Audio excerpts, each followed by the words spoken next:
السلام عليكم. اليوم موضوعنا عن الجهاز التنفسي. طبعا التنفس من أهم خصائص الكائنات الحية، ومن خلال التنفس يدخل الأكسجين إلى الجسم لإنتاج الطاقة اللازمة للقيام بالفعاليات المختلفة.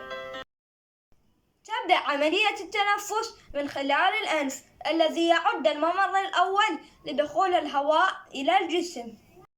يمر الهواء بعد الأنف بالبلعوم، ويعد البلعوم تركيب مشترك بين الجهازين الهضمي والتنفسي، وبعدها إلى القصبة الهوائية، وهي تركيب أنبوبي يتفرع إلى فرعين، كل فرع يدخل إلى إحدى الرئتين.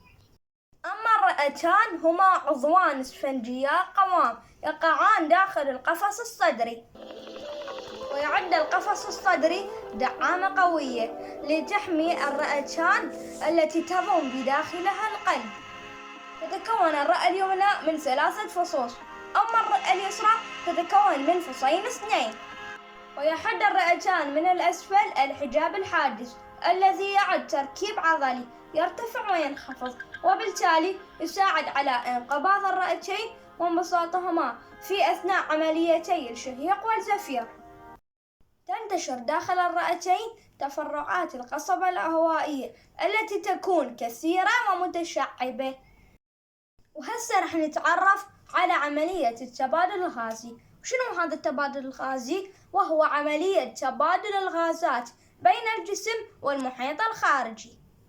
ففي عملية الشهيق يدخل الهواء إلى الرئتين، وفي عملية الزفير تطرح الرئتان غاز ثانوي أكسيد الكربون خارج الجسم. ومن الأمراض التي تصيب الجهاز التنفسي هي الإنفلونزا والربو. وإن شاء الله استفادتوا ويانا بهذا الفيديو، وإن شاء الله هذا الفيديو نال إعجابكم.